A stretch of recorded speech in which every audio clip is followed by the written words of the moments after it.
नमस्कार, जय हिंद, वंदे मातरम। एक बार फिर से आप सभी का स्वागत है हमारे YouTube चैनल तरातरा बॉयज के अंदर। हमारे चैनल पर नए हैं तो चैनल को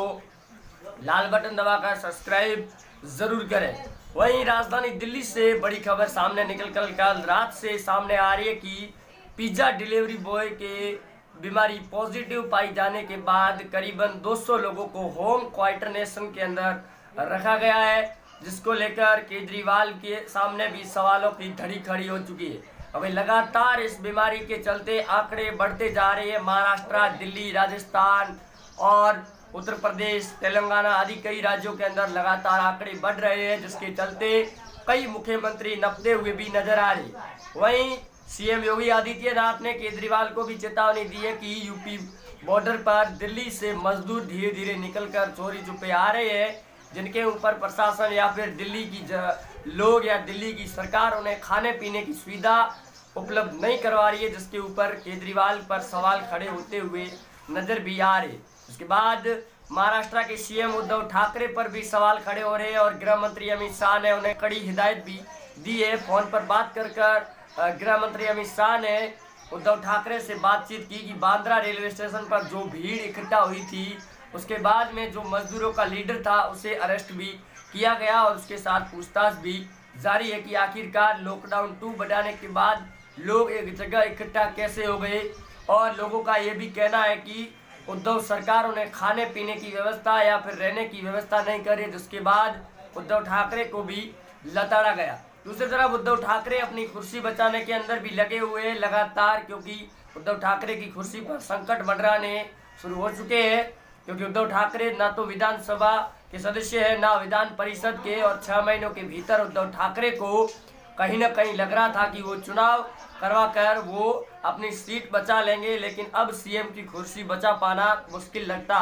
नजर आ रहा है। दूसरी तरफ देवेंद्र फडणवीस का भी बयान सामने आ चुका है कि उद्धव ठाकरे महाराष्ट्र के अंदर पूरी तरह से सीएम बनने के बाद फैल नजर आ रहे हैं, न ही वो जनता के लिए खरे वादों पर उतर रहे हैं, न ही इस बीमारी का सामना कर पा रहे हैं। जिसके बाद सीएम योगी आदित्यनाथ ने भी चेतावनी दी है उद्धव ठाकरे और केजरीवाल को, और उत्तर प्रदेश लखनऊ यूनिवर्सिटी के आजम खान की यूनिवर्सिटी को लेकर भी योगी आदित्यनाथ सख्त हो चुके हैं कि अगर कोई भी अभद्र टिप्पणी करेगा तो उसके खिलाफ कड़ी से कड़ी कार्रवाई भी की जाएगी। जिसके बाद आजम खान को लेकर भी योगी आदित्यनाथ ने सख्त एक्शन लेते हुए कहा कि एनएसए के तहत आजम खान पर कार्रवाई की जाएगी और पुलिस प्रशासन को खुले तौर पर छूट भी दी गई है। वही मौलाना साद से जुड़ी बड़ी खबर सामने निकल कर आ रही है कि मौलाना साद दिल्ली के अजीत बिहार के अंदर छिपे हुए जो उनके साडू के घर में रह रहे, क्योंकि मौलाना साद पिछले कई दिनों से फरार चल रहे निजामुद्दीन मरकज और निजामुद्दीन मस्जिद के हुए कांड के बाद में करीबन 1900 विदेशी मौलाना और मौलवियों के खिलाफ में अल्टीमेट जारी कर उनके पासपोर्ट निलंबित कर दिए गए और जमातियों के खिलाफ भी कड़े से कड़े एक्शन लिए जा रहे। वही हर एक राज्य के अंदर सीएमओ ने प्रशासन को खुले तौर पर छूट दे रखी है कि अगर कोई जमाती सेल्फ आइसोलेशन या होम क्वारंटाइन की बात नहीं मानता है या फिर वो जांच करने के लिए नहीं आता है तो उसके खिलाफ कड़ी कार्रवाई करें। क्योंकि ऐसी ही घटना उत्तर प्रदेश के मुरादाबाद में कल देखने को मिली थी, जहां पर पुलिस प्रशासन और मेडिकल चिकित्सा विभाग की टीम जब उन्हें जांच पड़ताल और स्कैनिंग करने के लिए वहां पर पहुंची तो महिलाओं ने घर पर चढ़कर प्रशासन पर पत्थर बरसाने शुरू कर दिए थे। इसके बाद में योगी आदित्यनाथ ने सख्त एक्शन लिया और उन्होंने कहा कि एनएसए के तहत इन पर कार्रवाई की जाए। जिसके बाद में अब बड़ी खबर यह है कि दिल्ली के मौलाना साद जो कई दिनों से फरार चल रहे थे, उनके ऊपर रिपब्लिक भारत के अर्नव ने बड़ी खुलासा करते हुए कहा है कि राजधानी दिल्ली के अंदर अजीत बिहार में उनके एक साधु का घर है, जहां पर मौलाना साद कई दिनों से उस पर छिपे हुए और वो सामने भी नहीं आ रही। जिसके बाद में मौलाना साद पर उन्होंने कई बड़े खुलासे भी किए और क्राइम ब्रांच दिल्ली की प्रशासन जहां अलग अलग राज्यों के अंदर ढूंढ रही है, लेकिन मौलाना साद उनके साधु के घर में छिपे हुए। आखिर केजरीवाल की सरकार क्या कर रही है और क्या एक्शन ले रही है, क्योंकि केजरीवाल पर भी सवाल खड़े शुरू कर दिए अर्नव ने, क्योंकि रिपब्लिक भारत पर साफ तौर पर रिपोर्ट सामने आई थी और वहाँ के संवाददाता ने साफ तौर पर उस इलाके के अंदर जाकर ये भी बताया था कि मौलाना साद पिछले 20 दिनों से उस एक जगह घर के अंदर छिपे हुए हैं और वो बाहर भी नहीं आ रहे। क्योंकि पिछले जब निज़ामुद्दीन मरकज़ का ये मामला सामने आया था, उसके बाद मौलाना साद ने एक ऑडियो वायरल करके कहा था कि लोगों को, मुस्लिम लोगों को भड़काया जा रहा है, इस प्रकार की कोई बीमारी नहीं है, आप निज़ामुद्दीन मरकज़ के अंदर या फिर मस्जिदों के अंदर जाकर नमाज अदा ज़रूर करें। जिसके बाद में प्रशासन ने कड़ी कार्रवाई की और इसके बाद मौलाना ने एक और ऑडियो वायरल किया और ऑडियो में उन्होंने कहा कि वो खुद होम आइसोलेशन के अंदर है और पिछले 15 दिनों तक वो अंदर ही रहेंगे, जिसके चलते 10 अप्रैल को उनकी जो अवधि थी होम आइसोलेशन की वो ख़त्म हो गई। लेकिन उसके बाद में जब दिल्ली प्रशासन ने उनके ऊपर सवालों की एक लिस्ट बनाई जिसके अंदर 26 सवाल थे। सवालों में मुख्य तौर पर निज़ामुद्दीन जो मरकज़ और मस्जिद थी उसके ऊपर थे कि जो विदेशी लोग या विदेशी मौलाना जो यहाँ पर आए थे उनके पासवर्ड, उनकी बैंक डिटेल, सारी जानकारी और पिछले 3 सालों का इनकम टैक्स और निज़ामुद्दीन जो मस्जिद बनाई गई थी वो उनके का ज़रूरी डॉक्यूमेंट और मस्जिद के अंदर सीसीटीवी कैमरे है या फिर नहीं है, उन सब की रिपोर्ट मांगी गई थी। लेकिन मौलाना साद ने वो रिपोर्ट देने से साफ तौर पर वकील के द्वारा मना कर दिया था, जिसके बाद में प्रशासन दिल्ली ने उनके ऊपर वारंट जारी कर क्राइम ब्रांच की टीमें उन्हें ढूंढ रही थी। लेकिन रिपब्लिक भारत ने कल रात खुलासा करते हुए कहा अर्नब ने कि मौलाना साद पिछले कई दिनों से उनके साधु के घर में छिपा हुआ है और वो बाहर नहीं आ रहा है। आखिर दिल्ली की सरकार, राज्य सरकार केजरीवाल की क्या कर रही है? क्या वोट बैंक के लिए वो फिर से इनको बचा पा रही है या फिर क्या कर रही है दिल्ली प्रशासन की टीम? जिसके बाद में कई सवाल खड़े हुए और गृह मंत्री अमित शाह ने तत्काल एक्शन लेते हुए मौलाना साद पर कार्रवाई शुरू कर दी है और जल्द ही मौलाना साद को पकड़ा जाएगा। इसके बाद मौलाना साद पूरे सवालों के जवाब भी देंगे और उसके बाद में उन पर कड़ी से कड़ी कार्रवाई की जाएगी और निज़ामुद्दीन जो मस्जिद और मरकज़ बनाई गई है उसे गिराने की पूरी प्लानिंग तय हो चुकी है। क्योंकि वहाँ के स्थानीय लोगों से जब प्रशासन ने पूछताछ की और जांच पड़ताल की तो उसमें सामने आया कि जो 9 मंजिला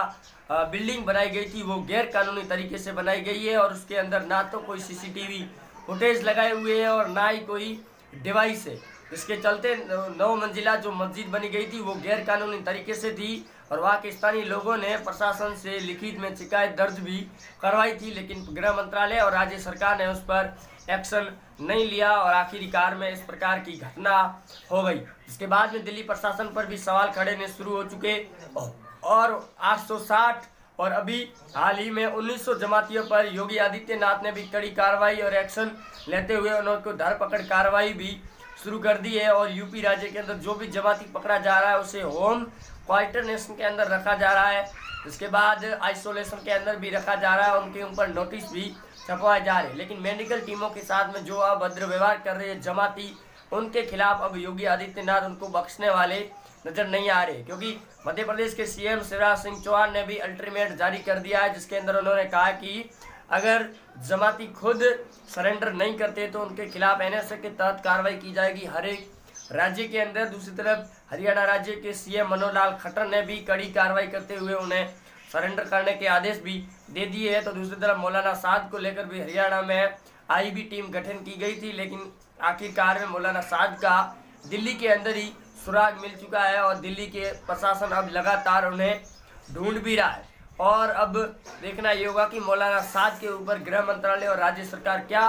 कार्रवाई करती है और क्या कार्रवाई नहीं करती है। क्योंकि केजरीवाल लगातार इस मुस्लिमों के पक्ष में उतरे हुए थे और मौलाना कादरी ने भी जी मीडिया से चेतावनी दी थी कि वो गलत तरीके से ट्वीट कर और न्यूज़ों को एडिट कर रहे हैं, जिसके बाद में उन्होंने माफ़ी भी मांगी थी। दूसरा एबीपी न्यूज़ की संवाददाता